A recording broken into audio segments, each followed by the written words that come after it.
essa sede pode me matar. Bem-vindos, bem-vindas. Minha garganta pede um Hoje nós temos a nossa terceira aula e a gente vai falar sobre a fome de amor. Olá, Milton. Bem-vindo.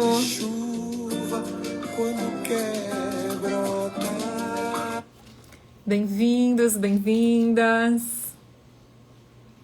Para quem tá lá no grupo, eu mandei agora a música do Gil, né? Falei que essa música me tocou bastante na construção dessa aula de hoje. Me fez relembrar aí o meu trajeto na análise bioenergética, minha história de vida. Toda vez que a gente prepara uma aula, toda vez que um professor de psicoterapia corporal prepara uma aula, de alguma maneira a gente comenta que a gente entra um pouco no campo, no tema daquela aula, e isso permeia a nossa história, muitas vezes acaba permeando também o campo de vocês que tá de repente aí se organizando, sintonizando para a gente entrar nesses temas, né?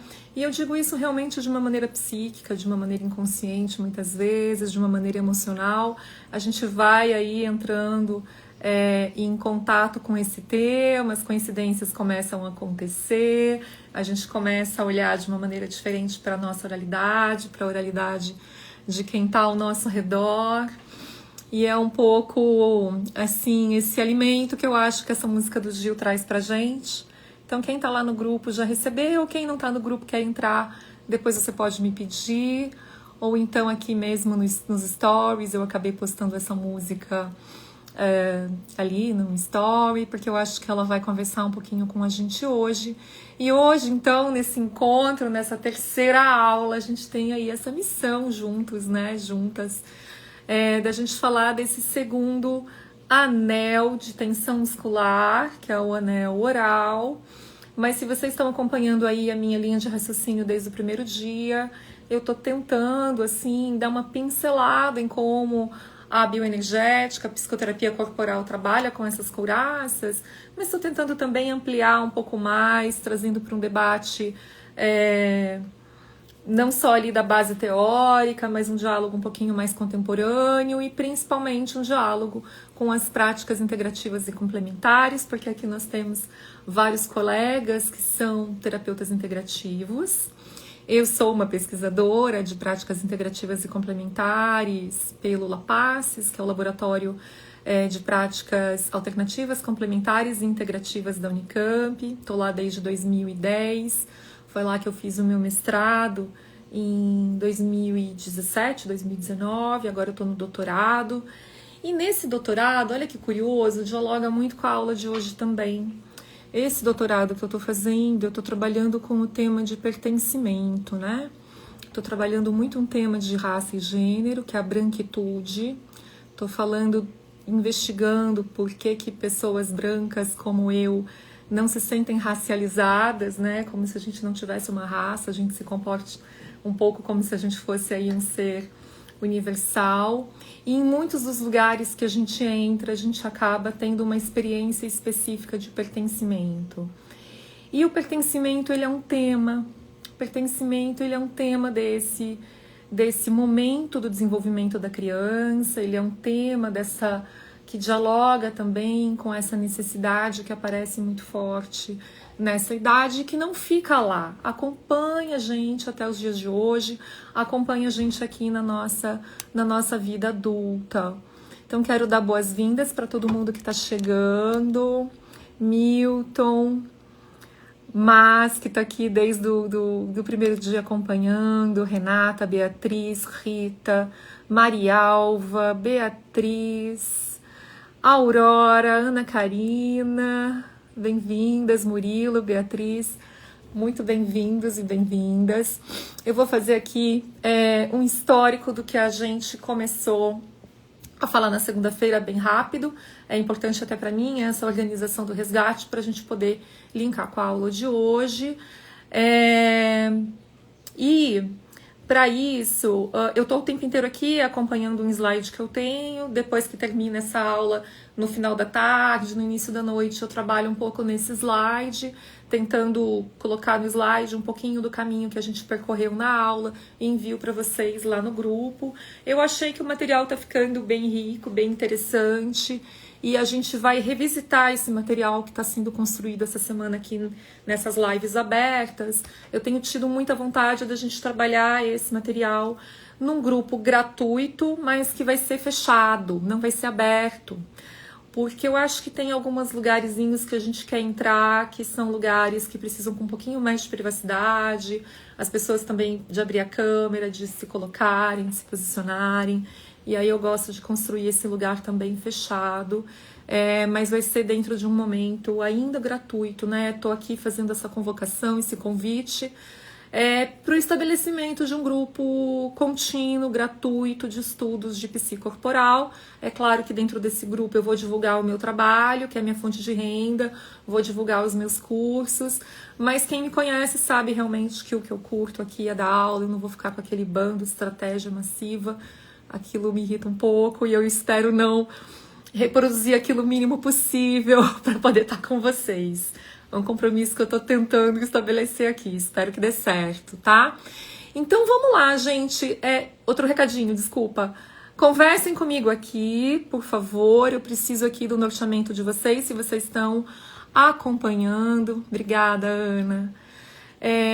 Se tá ok, e tragam dúvidas, as dúvidas também me norteiam bastante, né? Quando a gente fala de amor, coloquei lá no vídeo do story, né? Quem não tem fome de amor? Talvez exista essa pessoa abençoada, né? Mas não faz muito parte da nossa dinâmica do dia a dia encontrar essas pessoas, não. É muito raro. Às vezes a gente acaba encontrando uma pessoa que considera que não tem uma fome de amor, mas que talvez não é uma regra, gente. Talvez ela esteja ali um pouquinho distante de algumas percepções, da nomeação de algumas necessidades. E a fome de amor passa por esse tema, que também é um tema deste anel, que é a capacidade de nomear. Nomear a necessidade para depois poder nomear o desejo, tá? Então esse tema tem muito a ver com esse momento do desenvolvimento da criança. É um desenvolvimento em que, além dos temas de preenchimento e de nutrição, também é um tema onde a criança aprende a linguagem, e nessa dinâmica da linguagem, a criança vai, na relação com o outro, nomear o outro, escutar do outro, que o outro nomeia sobre ela, olhar para ela e falar: nossa, essa palavra, eu sou isso que esse outro está nomeando. E essa informação de nomeação, de construção de sujeito, né? A Judith Butler vai trabalhar isso muito lindamente. Essa construção de sujeito, a gente pode se identificar com ela, a gente pode não se identificar com ela, a gente pode se sentir visto, a gente pode se sentir invisível, a gente pode acreditar que aquilo é verdade, mas na verdade aquilo era uma distorção do adulto, algo extremamente frequente nas nossas histórias.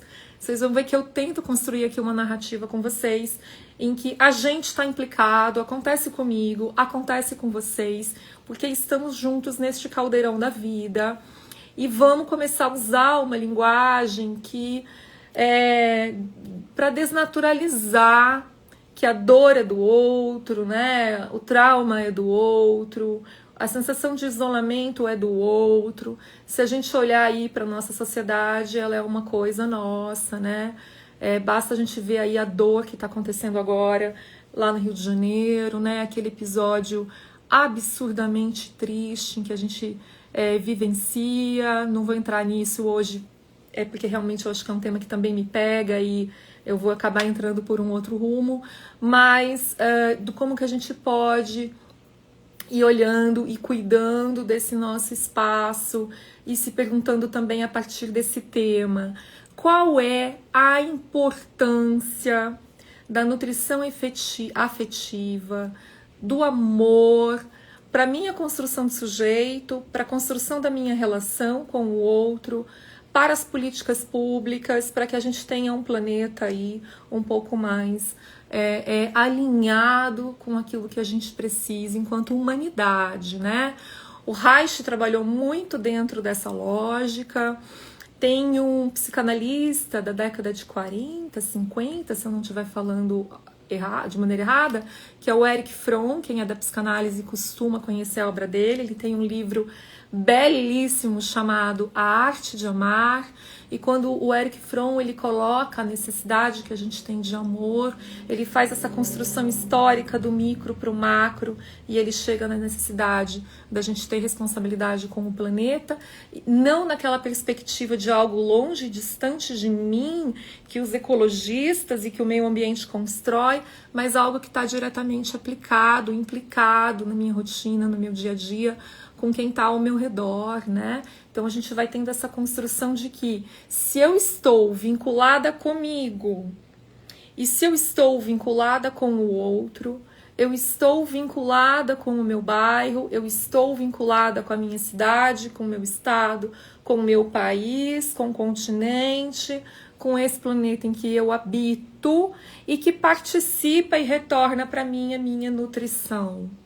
Então o convite é sempre que a gente pegue uma teoria, o Reich fazia isso brilhantemente, a gente vai pegar uma teoria, a gente vai olhar para o micro, mas desse micro a gente vai tecendo outras camadas e camadas e camadas para que isso envolva, englobe alguma coisa para além do nosso umbigo, sendo que o umbigo é também aqui o tema central dessa aula.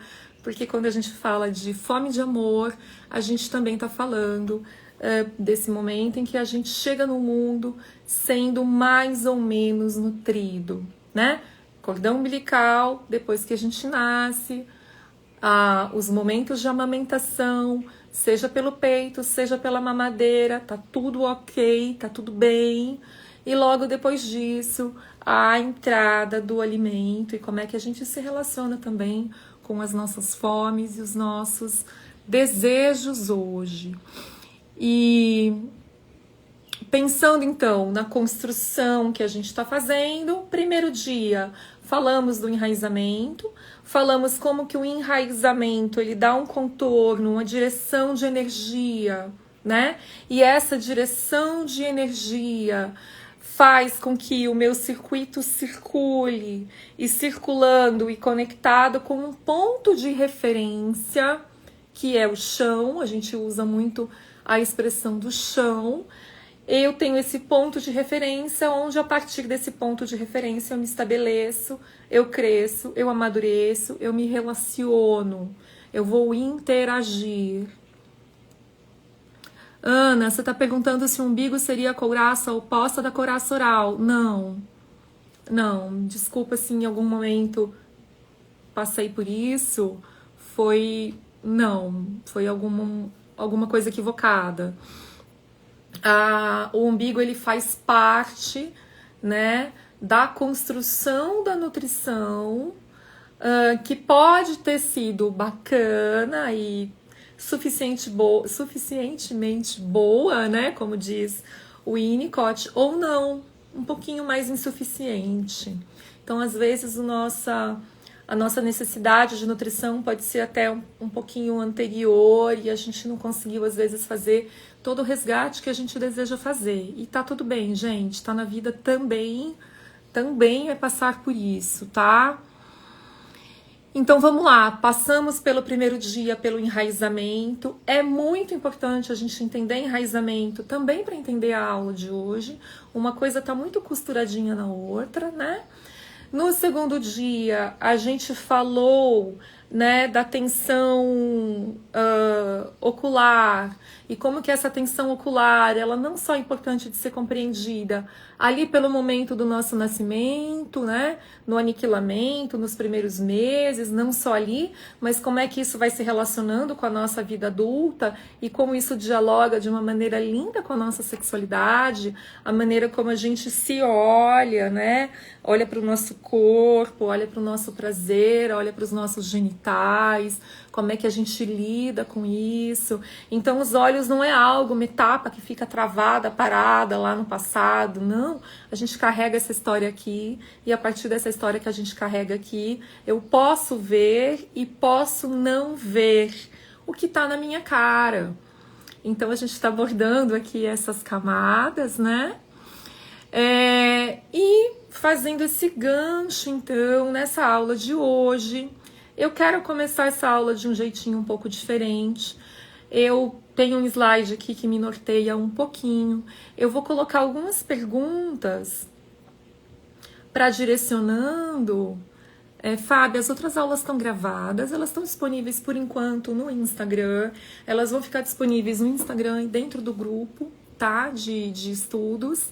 Até segunda-feira, depois elas serão removidas, tá? Eu vou editar essas aulas, eu vou usar essas aulas de uma outra maneira, tá bom? Então ainda dá tempo de resgatar, ainda dá tempo de pegar esse conteúdo, tá bom? Então, eu quero trazer... Bem-vinda, muito bem-vinda, Fábia. Então, eu quero trazer para vocês algumas perguntas para a gente começar a construir esse raciocínio. Lembrando que a gente está falando... Da interação, a contribuição do entendimento que a psicologia corporal, que através dessa vertente que eu trabalho, que é a análise bioenergética, como é que ela explica a interação dessas couraças musculares, puxando aqui um diálogo com as práticas integrativas e complementares, tá bom? Então vamos lá. Passamos por uma base histórica das PICs, falamos do enraizamento e da função desse enraizamento para direcionar o atendimento também das práticas integrativas, falamos das potências das práticas, mas também ali de alguns limites, alguns pontos sensíveis que a gente pode estar prestando atenção. Já na segunda aula, que foi a de ontem, a gente trabalhou um pouco do anel ocular, trabalhamos um pouco a perspectiva de uma primeira camada teórica e puxamos um pouco para algo mais contemporâneo, até da vida adulta, né? Falamos um pouco de fuga, de distanciamento, mas também de sexualidade. Esse eixo da sexualidade é sempre muito legal de ser trabalhado com vocês. E aí a gente está entrando hoje no diálogo com o segundo anel. Lá no grupo de estudos mandei agora também um slide onde essas etapas estão organizadas, porque acaba dando pra gente aí uma visibilidade, uma visão de que o conhecimento que a gente constrói, ele tem, não digo um fim, mas ele tem ali um ponto de partida, uma construção e um lugar para onde a gente olha, tá? Um fim não vai ter. Então, vou trazer algumas perguntas, eu vou pedir para que vocês respirem. Eu sei que tem gente que está almoçando, que está com filho, que está na loucura, mas se for possível, vamos lá. Quem pode, pés no chão, fecha os olhos, faz uma respiração profunda, percebe um pouquinho o seu corpo nesse momento. Percebe como é que está a tua respiração agora. Percebe como é que é parar um pouco o tempo e fazer esse exercício de abrir o espaço para que você chegue, que você sinta, que você estabeleça um contato corporal com você e que dentro desse contato corporal você reconheça que tem uma parte sua, que tem um coração, que tem uma emoção, que passou aí por uma história de desenvolvimento afetivo emocional, sexual, energético, social, cultural, e que chega hoje aqui para escutar essas perguntas na sua construção como pessoa e como terapeuta integrativo. Então, bora lá para as perguntas. O que em nós está impedido de se preencher, de ser preenchido? Respirem, eu vou repetir. O que em nós está impedido de ser preenchido? A gente pode voltar para essa pergunta depois. O que perderemos se nos preenchermos? O que perderemos se nos preenchermos? É claro que eu tô falando, né, gente, de camadas. Às vezes uma camada tá muito ok, e depois a gente descobre que tem outras camadas que não estão tão ok assim e tá tudo bem. E aí a gente vai pensar sempre em primeira pessoa e depois a gente pode pensar também nos nossos pacientes, clientes, né? Fazendo essa ponte de construção. Terceira pergunta, pés no chão, respirem. Qual é o preço que eu pago pelo meu preenchimento interno? Qual é o preço dele? me preencher internamente tem um preço? Qual é esse preço? Outra pergunta que vai servir para alguns, para outros talvez não. Por que crescer emocionalmente, energeticamente, psiquicamente dói tanto? Por que crescer dói? Para a grande maioria de nós. Existem exceções? Pode ser. Mais uma perguntinha. Como fazer para que o preço do crescimento emocional não seja o cinismo?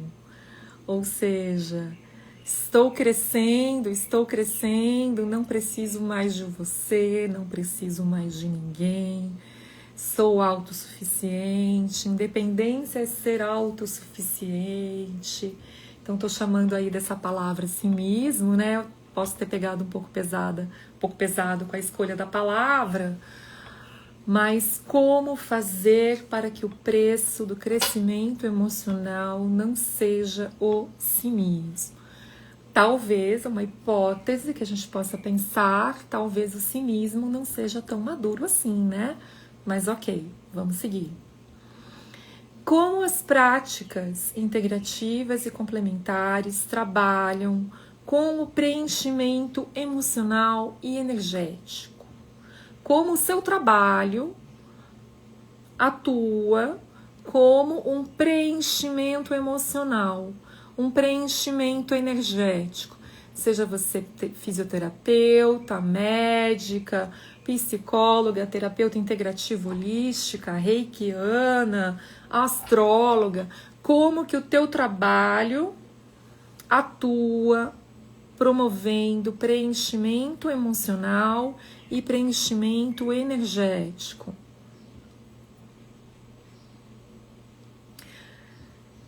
Como resgatar a força, a vitalidade, o vigor de buscar o que eu preciso e o que eu desejo, ao mesmo tempo em que eu cuido do meu medo de perder. Qual é o meu medo de perder? Então, o que eu estou falando aqui dessa dinâmica? Eu resgato o meu desejo de busca enquanto eu estou ali cuidando daquilo que eu vou perder se eu for buscar. Vamos trabalhar com essa dinâmica. Quero muito algo, vou buscar, olho para trás, mas e se eu perder aquilo? E aí, um grande conflito dessa etapa, que faz muitas vezes a gente, naturalmente, caminhar muito em círculos, né? E repetir essa cena inúmeras vezes e também, mais uma vez, gentileza faz parte do processo, ok? Podemos voltar depois para essa pergunta. E uma última, eu acredito, que é como que nós podemos sair de nós para amar o planeta? E aí coloca na perspectiva que você quiser. A minha perspectiva, ela não é muito zen, ela não é uma perspectiva muito alternativa, para ser sincera. A minha perspectiva, ela é mais política, ela tem sido cada vez mais política, mas você tem a sua. Como sair de nós para amar o planeta? Qual a importância do meu vínculo não estar só no meu umbigo, não estar só no outro, mas também de estar em algo maior do que eu? Não estou delegando a Deus, não tenho nada contra Deus, mas é algo que também não fique na ordem do amor a Deus é maior do que tudo, mas me deixando cega para o amor ao planeta, ao aqui, ao agora, ao que está acontecendo, e é onde a nossa vida acontece, né? Então, nada contra as religiões, nada contra a tua fé, mas quero fazer esse deslocamento de que não estamos falando sobre o amor que transcende e sobe, apesar que ele pode existir junto. A espiritualidade, no meu entendimento, faz parte disso que a gente está trabalhando, mas aqui especificamente eu estou trabalhando um campo de energia, de fluxo, que não é só o nosso corpo, mas é do nosso corpo até a nossa ligação com o outro, até a nossa ligação e nossa costura com o planeta. Por quê? Porque isso tem tudo a ver com a nossa primeira aula, que foi uma aula sobre enraizamento, tá? Então, estou propondo para vocês que a nossa perspectiva de suprir a nossa necessidade emocional, ela é um caminho energético de autonutrição, de nutrição com o outro, mas também que precisa, em um determinado momento, ser um pouco expandido e sair um pouco do nosso próprio umbigo, para que a gente, de fato, encontre uma esfera mais adulta. E como adulto aqui, eu tô colocando uma responsabilidade ativa, né, com o que a gente vive hoje no mundo. Tudo bem, gente? Tá fazendo sentido essa guiança dessas perguntas? Coloquem aqui para mim. Eu vou retomar agora um pouquinho. Eu acho que essa foi a última mesmo, né? Ok, vou retomar agora com vocês e a gente vai fazer essa construção geral, mas eu quero que vocês já fiquem aí girando um pouco a partir de todas essas perguntas que aconteceram. Tá tudo bem com vocês? Márcia, quis dizer sim ou som? Teve problema de som? Só para checar, tudo ok. Que legal. Ah, Cris, querida, que legal. Bora lá então, vamos lá. Vamos então pensar o seguinte.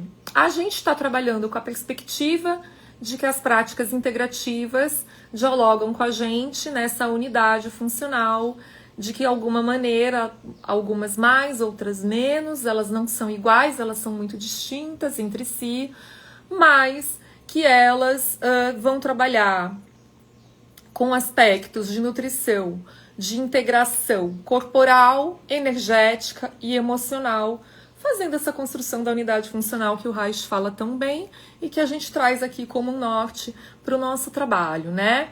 Tudo bem. Algumas práticas vão ser mais energéticas, outras mais da lida das emoções, outras mais corporais. Tá tudo certo, porque a gente parte do pressuposto que estamos ligados e tá tudo bem a gente ter aí essa diversidade entre a gente, tá?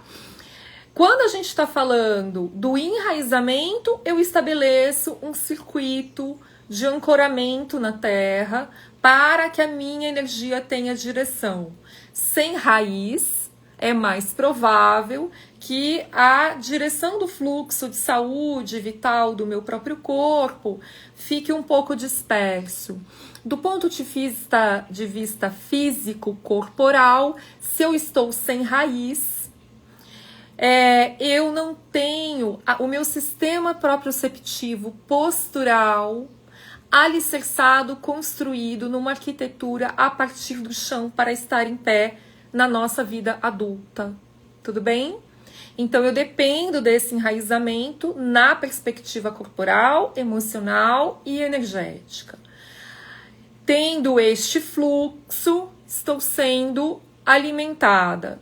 Sem o enraizamento, a palavra já diz, sem a raiz, eu estou tentando me nutrir, mas é como se eu estivesse mais difusa, eu estivesse um pouco menos de movimento circular, fluindo dentro de mim, tá?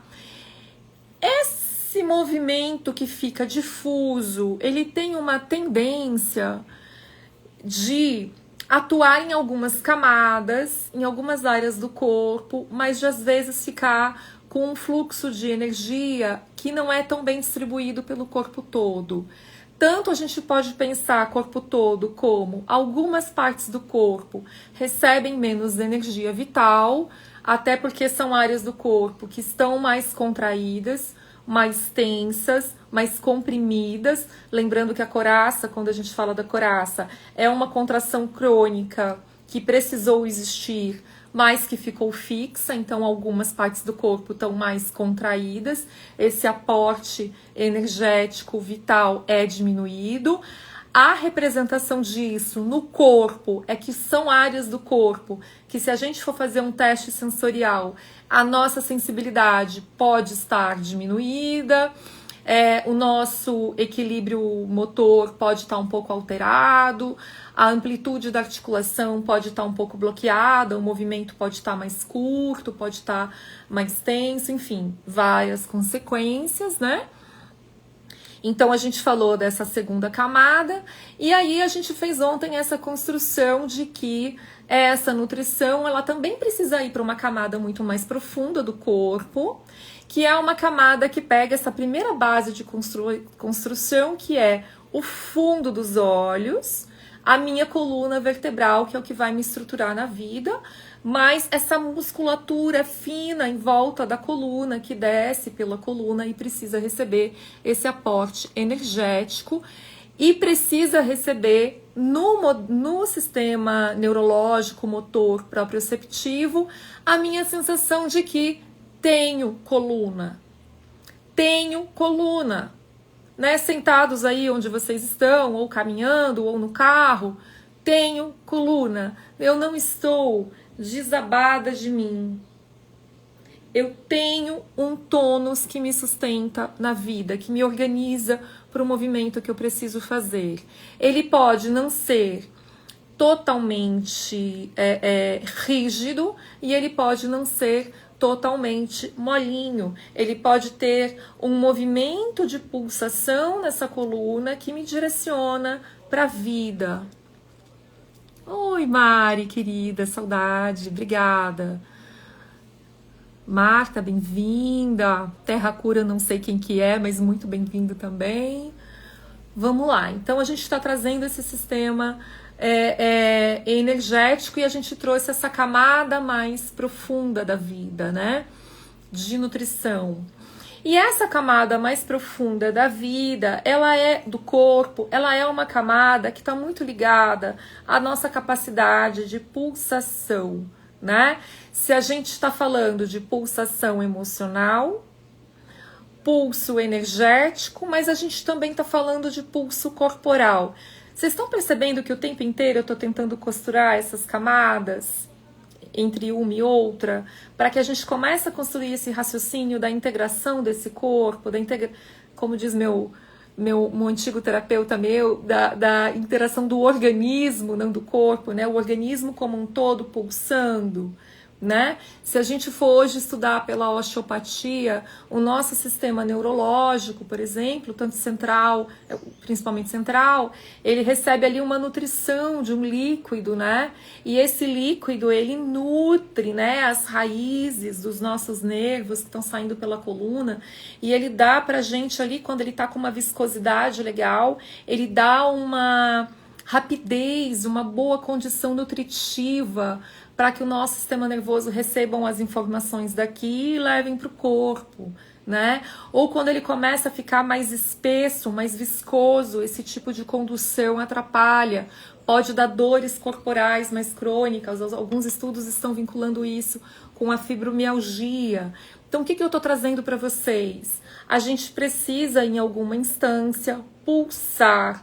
E essa pulsação, ela não depende só da minha capacidade aqui de fora, de ter energia aqui, mas ela depende que a minha parte mais profunda também tenha energia, também tenha nutrição. E o que acontece com a gente hoje em dia na nossa cultura, se a gente pegar principalmente a questão do hábito alimentar, a gente está tendo cada vez mais um desequilíbrio energético do baço, um desequilíbrio energético do estômago, no momento em que a gente vai fazer a captação do alimento para a gente, né? Então, tem o alimento, tem a vitamina, e às vezes você se alimenta super bem, mas aquilo não é absorvido pelo teu corpo. A medicina vai falar dos intestinos, vai falar da importância dessa regulação. A medicina chinesa lá atrás já falava dessa, olha que curioso que eu vou trazer agora, porque dialoga com a aula de hoje, dessa ruptura que a gente faz com o elemento terra, que simboliza, simbolicamente, a mãe, né? Então, nessa dinâmica de ruptura energética emocional, com essa mãe simbólica, né? Eu começo a me nutrir, mas não necessariamente a capturar esse alimento que alimenta as minhas profundezas, tá bom? Ok, estamos construindo, né? Tô aqui tentando construir com vocês essa perspectiva do que é essa nutrição profunda corporal. E que sim, numa primeira camada, a psicologia corporal, a bioenergética vai explicar pra gente a importância desse primeiro vínculo, a importância de que essa musculatura aqui se desenvolva com força para buscar, né? Então, o bebê, ele, né, se não nascer muito prematuro, né, o prematuro não, a gente tem que fazer o estímulo do reflexo de sucção, mas o bebê ele já nasce com um reflexo de sucção que é, se você toca com o bico do peito aqui na boquinha dele, ele busca pra cá. Se busca aqui, ele vem pra cá. Se você põe aqui, ele busca. Se você põe aqui, ele busca. Então, o reflexo de busca, a busca pra gente começa como um reflexo primitivo do nosso sistema nervoso, que ensina a gente que buscar importa. Buscar o quê? Buscar nutrição, buscar vida, buscar contato, buscar aquilo que num primeiro momento vai impedir que eu morra. Então eu estou falando de camadas primitivas, mas que saem e constroem a nossa busca até os dias de hoje, enquanto somos adultos, né? Em muitos casos, a gente vai perceber que esse processo de nutrição, até por uma experiência afetiva do bebê, não foi lá tão profundamente nutritivo assim, né? Às vezes a criança foi bem alimentada do ponto de vista da comida, mas às vezes a qualidade da interação afetiva era um pouco mais fria. Olha que interessante, gente. A medicina indiana, quem é da Ayurveda vai saber isso 1000 vezes melhor do que eu, ela entende que para ter digestão tem que ter o Agni, né? Tem que ter ali o fogo digestivo. Se a gente fosse estudar os distúrbios alimentares pelo fogo digestivo, pela ausência, pela diminuição desse fogo digestivo, a gente teria uma ampliação gigantesca da nossa compreensão sobre a nossa dinâmica alimentar. E olha que curioso, uma das coisas que ataca o nosso fogo digestivo é a temperatura, é o frio. E aí eu quero fazer um resgate com vocês de simbolicamente o que representaria um leite frio para um bebê recém-nascido. Como é que é ser nutrido por um leite frio? E vamos tomar muito cuidado, não estou aqui culpando, responsabilizando as mulheres ou as mães. É sempre um dilema a gente poder falar sobre a questão das primeiras etapas da vida, da amamentação, né? Então não quero ir por esse caminho. Mas vamos pensar que o Lowen fala disso de uma maneira linda, né? Que quando você tá ali com o bebê no colo, o olhar para esse bebê, ele tem uma temperatura. Ele não é só um olhar de atenção. Ele é um olhar que ele é morno, ele é quente. E porque ele tem temperatura, o bebê pode receber esse olhar por dentro dele, aquecer e devolver. Com o tempo é esse olhar que organiza o olhar e participa até do amadurecimento do nervo, acho que é o óculo motor, eu não tenho certeza, para dar o centramento do olhar. Então, alguns graus de estrabismo, por exemplo, a gente vai tratar, a gente vai cuidar um pouquinho no restabelecimento do aquecimento dessa zona mais posterior ali dos olhos, né? E da mesma maneira que o olhar tem uma temperatura, o alimento também tem uma temperatura não física. Tá difícil hoje as palavras, né? Não física, mas emocional, energética. E aí eu quero convidar vocês para que quando eu fale a palavra energético, meio que na cabeça de vocês apareça ali um símbolozinho de igual ou semelhante a emocional. Quando eu fale de emocional, um símbolozinho de igual ou semelhante ao energético, tá? Então, energético e emocional são duas coisas que estão muito interconectadas, tá? olhar, alimento, toque é fundamental. Fundamental para a nossa constituição lá e fundamental agora para quando a gente precisa de se restaurar, né? Então, o conceito de restauração, eu acho que eu vi até que a Clara tá por aqui, né? A Clara trabalha com yoga restaurativa e é muito interessante ela contando do processo da yoga restaurativa, porque é essa construção dessas camadas, pelo menos eu tô falando do meu entendimento, não pela yoga, mas pela bioenergética, a construção dessas camadas que ou não foram construídas e tiveram tempo de ser amadurecidas e tecidas lá atrás, mas que agora a gente ou vai precisar restaurar, ou se elas foram rompidas, a gente vai de novo tentar restaurar para a gente voltar a se nutrir, né? Então estou falando de preenchimento. E aí, Solange, querida, quanto tempo, super bem-vinda, viu? E aí, o que é importante pra gente? A gente começar aqui, espero que esteja participando aí da dinâmica, né, com vocês. Eu tô falando do alimento físico, eu tô falando da comida e eu tô falando do alimento emocional, porque na nossa experiência de construção de vida, essas duas coisas foram em algum momento uma coisa só e continua sendo de alguma maneira. Não é à toa que para me preencher eu como demais. Que se eu tenho um vazio no meu estômago, um vazio dentro de mim, eu me alimento, e os meus receptores internos, metabólicos, e não sou lá muito estudiosa dessa parte da digestão não, mas esses nossos receptores internos de saciedade não se comunicam muito bem ou muito satisfatoriamente com os nossos receptores neurológicos de saciedade. Essa semana eu peguei uma live maravilhosa, a Mili Lacombe, ela tem um irmão que é gastro, fez uma live com ela sobre, recomendo para todo mundo assistir.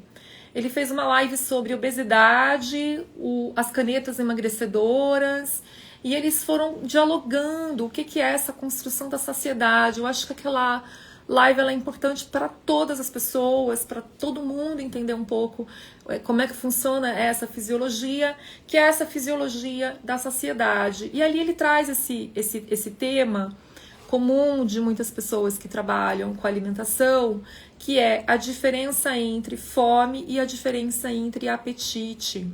E aí ele fala que a caneta emagrecedora, apesar dela sedar, né, dar um estímulo de saciedade para esses receptores, da fome, ela não faz a mesma coisa com o apetite. E o apetite, muitas vezes, é assim, eu não tô com fome, mas eu comeria um doce, eu comeria um bolo, eu tomaria mais um copo de cerveja. E aí eu não sinto a necessidade de me alimentar, mas eu posso continuar sentindo o desejo de ter o meu apetite saciado. Então a gente está falando aí sobre camadas dessa nutrição energética que está sendo ou não satisfatória pra gente. Tá tudo bem? Então quando eu falo da oralidade, eu vou falar mais esse gancho e aí a gente começa a trazer um pouco mais as práticas integrativas e complementares. Então, quando eu tô falando da saciedade, da oralidade, eu tô falando desse anel, né? Esse anel aqui em mim, vocês sentem que tem uma hipotonia? Os lábios são mais finos, hoje os meus lábios são muito mais corados do que quando eu era criança, de quando eu era jovem. Eu sempre tive os lábios mais acinzentados, assim. Eu sempre tive também muita palidez. Hoje eu tô com um pouco de maquiagem, tá? Eu sempre ponho um pouquinho mais de maquiagem para dar uma cor. Mas se você vê a minha cor hoje, pessoalmente, sem maquiagem, eu tô muito rosa. Eu tô cor de rosa, né? Eu tô com uma pele rosada. Tá recebendo mais aporte sanguíneo, né? Eu tô recebendo mais energia do que quando eu era jovenzinha, graças aos efeitos da bioenergética propriamente, algo que eu trabalho muito há 20 anos, para conseguir fazer um pouco dessa restauração né? Então, o quanto que esse sistema de nutrição, a gente vê por aqui, este anel, ele é conectado aqui no occipito, que é o mesmo ponto de conexão do anel ocular, que faz divisão e vai ali da estrutura para o nosso palato, para o nosso céu da boca, para o fundo da nossa garganta, para a descida da garganta, faz parte desse anel. Apesar da gente não associar, né, não faço diretamente uma associação, talvez possa fazer uma associação do pescoço, o pescoço a gente vai trabalhar uma outra questão, mas esse tubo que desce pelo peito, que tem a ver com o que eu estou me nutrindo de alimento, mas também o que eu estou me nutrindo de oxigênio, tá?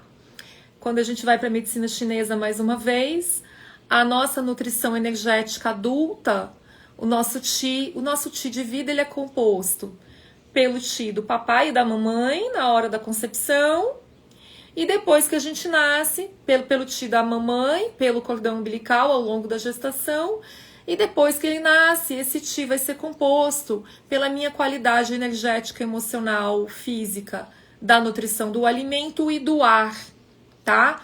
Então, se você tem um desvio de septo, eu tenho um desvio de septo gigantesco, que é feito pelo quê? Tem tudo a ver com o que a gente está falando, tá? Meu desvio de septo, ele tem a ver com a minha tensão, com a minha couraça do céu da boca, que ficou mais angulosa, mais alta, meu céu da boca fica mais alto por tensão, né? Por tensão da musculatura. Então, se esse fosse o céu da boca, é como se isso aqui apertasse, né? Essa região entre os dentes estão aqui, e eles ficam apertados, o céu da boca sobe, no que ele sobe ele faz o desvio de septo. Tô falando de uma tensão oral, né? Se eu for fazer um tratamento maravilhoso lá com a biodinâmica que trabalha a parte ortodôntica, né? É genial, porque o que ele vai tratar é o relaxamento do meu palato, né? E o relaxamento do meu palato, ele tem a ver com a minha capacidade de me alimentar nutricionalmente hoje, né? Esse alimento de trazer para mim e ficar, traz um relaxamento aqui, traz um relaxamento para as camadas profundas do olhar. Então, vocês estão percebendo como uma camada está muito no diálogo com a outra, né? Então, tô trazendo essa garganta, tô trazendo aquela tensão que eu construí ao longo da vida de engolir ou não, engolir é seco, engolir sapo, engolir o que eu não quero. O nosso processo de socialização de submissão, ele é um processo de silêncio, engula. Predominantemente, isso tem recorte de gênero. São mulheres, predominantemente. Também vamos trabalhar com uma dinâmica de homens que tiveram uma construção de submissão. Também vai acontecer com bastante frequência, né? Mas na sociabilidade de maneiras geralmente um pouquinho diferentes umas das outras, né? Então trouxe essa contração. E aqui, gente, vocês acham que o nosso tubo interno, né? Quando a gente está falando de esôfago, será que esse tubo ele também tem um calibre de tônus, né? Será que ele também pode ter... Alguém aqui já sentiu aquela... Parece que aqui prende e a comida não desce? Alguém já teve? Alguém aqui tem refluxo? Já teve refluxo, né? O que é isso? É uma maneira da gente pensar que a nossa estrutura de tubo interno, que tem uma musculatura lisa, né? Que é altamente regulada pelos sistemas estressores, né? Sistema polivagal também, sistema autônomo, fazendo a regulação desse tônus visceral, né? Então isso me dando maior ou menor tônus, até descer e cruzar quem? Nosso diafragma, gente. Diafragma, ele vai, quanto mais tenso ele tá, mais ele faz uma contração e pelo meio do diafragma passa ali nosso tubo alimentar que vai chegar no estômago, né? Então, um diafragma muito tenso faz ali uma compressão desse tubo na chegada desse alimento. Muitos tipos de refluxo são resolvidos, né, pela osteopatia como liberação diafragmática, né? Liberação das estruturas que estão ali, tanto numa perspectiva mecânica quanto numa perspectiva mais funcional. É um trabalho belíssimo, integrativo também, né? Alguns tipos de massagem. Tudo aquilo que você trabalha, que faz uma regulação de tônus do seu paciente, do seu cliente, e que essa regulação de tônus propicie que ele volte a respirar mais profundamente, vai fazer com que a passagem desse alimento e a absorção dele no estômago fique melhor. Tudo bem? Estou tentando construir uma ponte de que, quando a gente fala que gastrite é emocional, a gente parar de pensar que é alguma coisa do ponto de vista... as pessoas têm muito uma visão de que a psicossomática ela é coisa da cabeça. Eu quero desconstruir um pouco esse conceito de que é coisa da cabeça. Essa semana com uma pessoa, ela estava falando assim, a dor de um entorse mecânico não é psicológica, é mecânica. Eu falei, mas toda dor, ela não é psicológica, ela é real. Eu falei, mas toda dor é real? Toda dor é real. Se a dor da nossa fibromialgia, ela tem uma origem numa dinâmica de sofrimento emocional ou não, ela dói na pele com receptores envolvidos de dor, querendo ou não. Então, toda dor é vivida aqui. Ela tem uma representação corporal de ser vivida, né? Quando a gente não está trazendo para cá a dor corporal, a gente também pode estar numa fuga psíquica. Aí eu quero evitar o corpo, porque habitar o corpo dói. Então a gente está trabalhando aqui dentro dessas camadas. Chegamos no estômago, do estômago então absorvemos essa nutrição. No intestino, absorvemos mais ainda, e hoje o intestino está sendo talvez um dos órgãos mais estudados para a nossa regulação. E a gente também vê que ele sofre uma regulação direta do sistema vagal, né? Dando para ele um bom funcionamento ou não. Então, nosso sistema de estresse totalmente ligado ao nosso sistema de absorção. Para quem está no grupo, recebeu ontem uma apresentação que tem foto dos dois bebês. Um bebê relaxado e um bebê tenso. A gente pode trazer a mesma representação para a aula de hoje. Como que é a qualidade de recepção desse alimento de um bebê relaxado, que está sendo nutrido, e que essa nutrição é morna, e ela tem um contorno, e essa contorno forma de uma criança que está recebendo um alimento emocionalmente, energeticamente frio. Tudo bem? E como é que isso reverbera no nosso corpo hoje? Ok. Práticas integrativas e complementares. Eu acho que é muito interessante quando nas práticas, a tua prática, ela constrói um lugar de nutrição.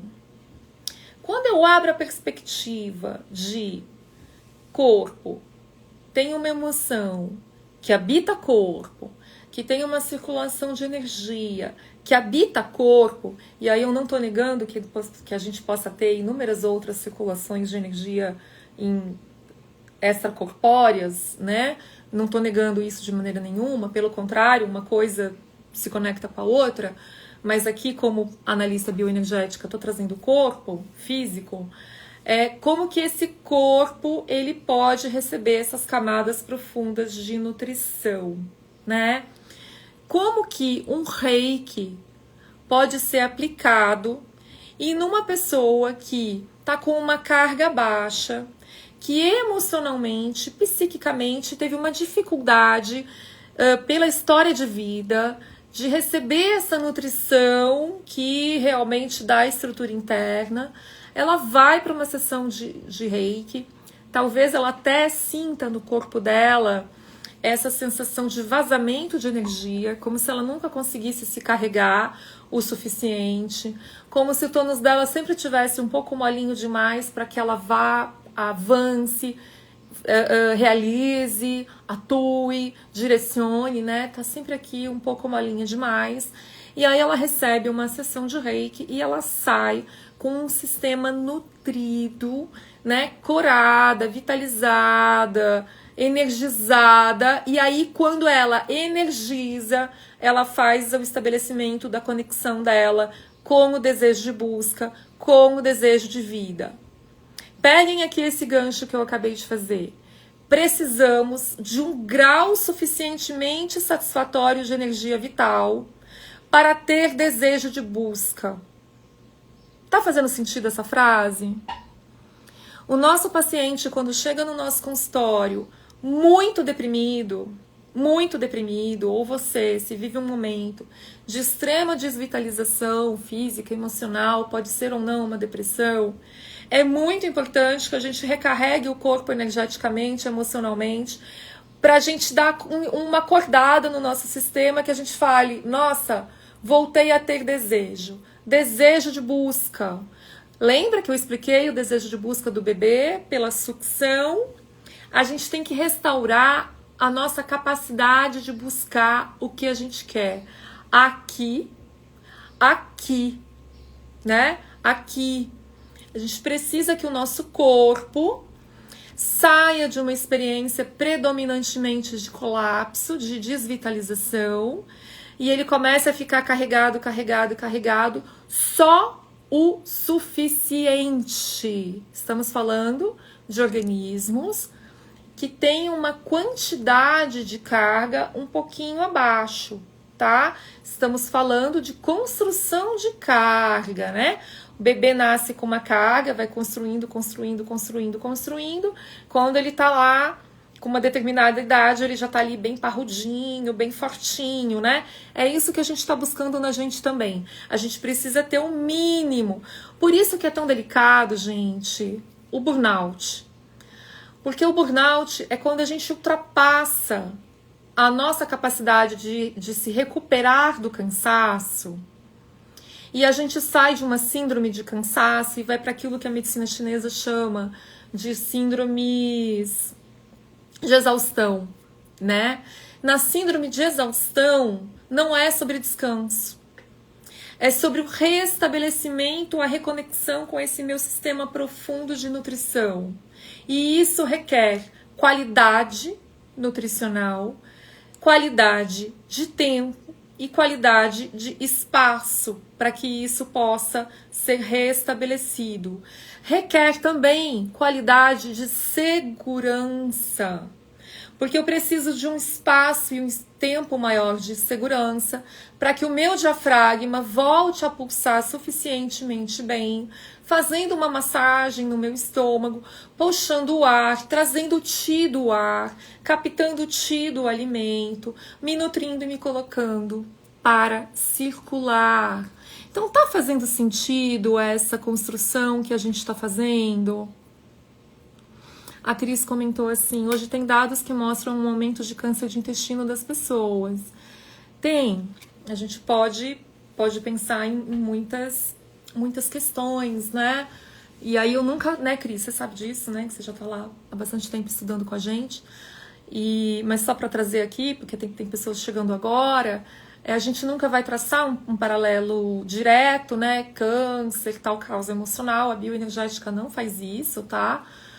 Mas, pensando agora aqui com vocês, uma das coisas que a gente pode investigar no nosso corpo é também o quanto que a gente diminui a nossa pulsação, não só no estômago, mas também nos nossos intestinos, né? E quando eu digo pulsação, é a capacidade dele de pulsar junto com a respiração, pulsar junto com os nossos outros diafragmas, de uma maneira que a gente absorva o que precisa, elimine o que precisa. Vou fazer de novo esse gesto, vê se esse gesto faz sentido para vocês, quem puder fazer, pega para si o que é teu, coloca para fora o que você não precisa.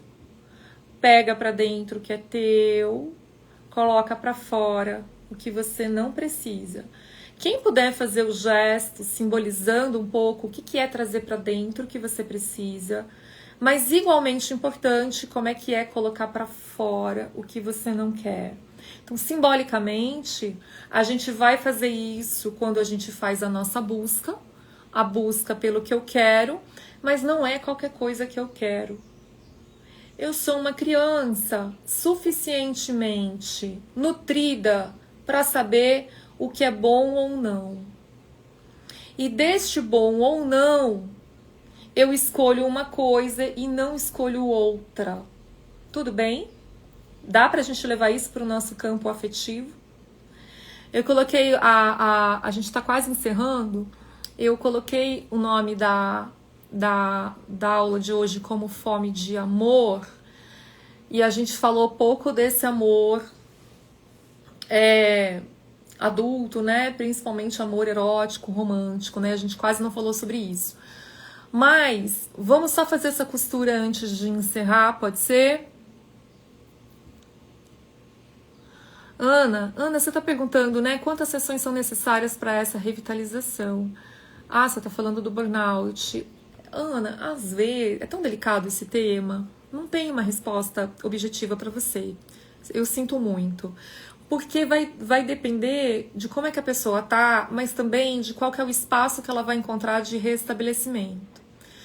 Ela pode encontrar um espaço de restabelecimento que ela vai fazer uma sessão e vai ser tão bom aquilo e tão importante, e o corpo dela vai poder receber. A gente precisa estar minimamente relaxado para poder receber essa nutrição de volta pra gente. E ali ela fecha um degrauzinho do que estava aberto para a exaustão. Ela se recupera um pouquinho, mas às vezes já é o suficiente para depois ela continuar se recuperando, porque ela fecha um vazamento de energia. Imagina que eu tô na exaustão, vazando.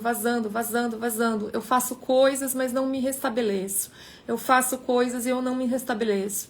A partir do momento ela se restabelece um pouco. Um pouco que ela se restabelece, ela volta devagarinho se nutrir. Mas tem que tomar cuidado com esse momento, porque ele é um momento de restabelecimento. E aí é muito individual. Eu, Daniela, por exemplo, não posso beber, gente. Adoro um vinho, adoro uma cerveja, mas rouba a minha vitalidade de uma maneira muito rápida. Muito rápida, ataca meu sistema digestivo, ataca os meus intestinos, né? Não é um negócio fácil. Então, se eu tiver muito bem nutrida, empolgada, eu tomar uma taça de vinho, talvez não aconteça nada. Mas se eu estiver cansada e tomar a taça de vinho, vaso. É nítido. Ou se eu estou me restabelecendo, como um alimento que me agride, volto de novo, abro de novo o buraco. Então a gente vai ter que voltar a isso ponto a ponto, tá? Pessoa a pessoa. É muito da singularidade, que é uma coisa que a gente vai defender aqui. Mas só para fechar com vocês, trabalhei aqui, tentei tecer muito essa construção de o que é fome, o que é o alimento energético emocional, como é que ele é construído a partir das relações. E aí eu acho que fica um pouco mais resumido, simplificado, talvez até de uma maneira simplificada demais, como é que a gente pode transpor isso para as nossas relações afetivas, adultas, né? Quais os tipos de relação que a gente vai buscar para fazer a nossa interação ou não. Conversei essa semana com vocês sobre relação. O que eu busco como relação que me nutre, mas o que eu busco como relação que me desnutre. Por isso que é muito importante as informações da primeira infância, gente. Sem querer romantizar o passado, as informações da primeira infância ajudam a gente a construir corporalmente, somaticamente, registros de eu sei o que é bom pra mim. É muito bonito e é muito importante quando isso acontece quando a gente é jovem, quando a gente é adolescente, porque a gente vai passando pela vida e quando a gente vê ali uma relação muito desnutrida de vitalidade, a gente escapa mais rápido. Se a gente não cresceu nesse tipo de relação minimamente saudável, de troca nutritiva, pode ser que a gente vá para a vida, pode ser, não tô colocando regra. Pode ser que a gente vá para a vida com um pouquinho mais de dificuldade de entender o parâmetro do bom e do que não é bom. Isso é muito frequente, né? Então a gente conversa às vezes com mulheres, homens também, que têm 20, 30, 40, 50, 60, 70, 80 anos de idade e que quando vão falar das suas dinâmicas afetivas, fazem um processo de idealização do outro, né? Sendo que ainda não tiveram do outro a mínima relação de troca equilibrada de nutrição. Quando a gente vai investigar a história, talvez isso não tenha ficado suficientemente evidente lá atrás, e aí a gente tem que fazer essa construção agora no nosso consultório. Então, trabalhar com as dinâmicas afetivas, de trocas, né, vai passar por a gente fazer o resgate dessa nossa história, provavelmente. Vocês estão bem? Como é que vocês estão?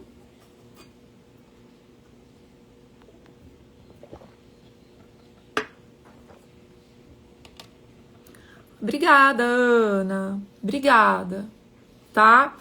Eu vou começar a encerrar. Se vocês tiverem dúvidas, vocês podem colocar aqui pra mim. Não tem problema, pode ir colocando. Eu quero agora, no final da aula, repetir as perguntas que eu fiz no começo, para vocês irem, né, revendo isso e vendo se esse contexto a gente consegue fazer essa costura juntos, tá? Ok. Tentamos entender um pouco o nosso processo de preenchimento. Mas o que nós perderemos se nos preenchermos profundamente? Estou falando isso aqui para o nosso traço oral, que fica buscando, mas parece que nunca encontra nada, né?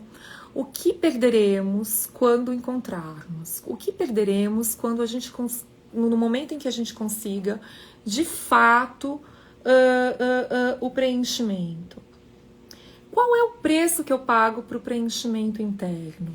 Quando eu estou adulta e vou buscar algo que vai me nutrir e satisfazer, será que eu tenho receio de abrir mão de algo lá atrás? Será que eu tenho receio de buscar isso que nutre a vida adulta, porque eu ainda estou presa no que nutria a vida infantil? Será que eu tenho receio de buscar o que nutre a minha necessidade adulta, porque eu tenho medo de perder o que eu imagino que nutria a minha necessidade infantil? Porque a nossa necessidade adulta, ela é diferente, gente. Como diz a minha antiga terapeuta e professora maravilhosa, Cristina Soares, o leite para o adulto azeda. Adulto não se nutre com leitinho de mamãe. Adulto precisa de comida parruda para se nutrir. E isso serve para as nossas relações também, tá? Eu vou ler aqui os comentários de vocês, mas eu quero trazer as próximas perguntas. Vou repetir essa. Qual o preço do preenchimento interno? Por que crescer dói tanto, né? Então, por que o meu processo de emancipação, autonutrição, ele é um processo, muitas vezes, de dor? Por que para fazer a minha autonutrição, eu revivo muitas vezes uma sensação de abandono interno? Não é o outro que vem me nutrir, sou eu que tenho que buscar meu alimento sozinha. Estou falando de camadas mais subjetivas, isso pode ser só uma metáfora, tá? Como fazer para que o preço do meu crescimento emocional não seja o cinismo?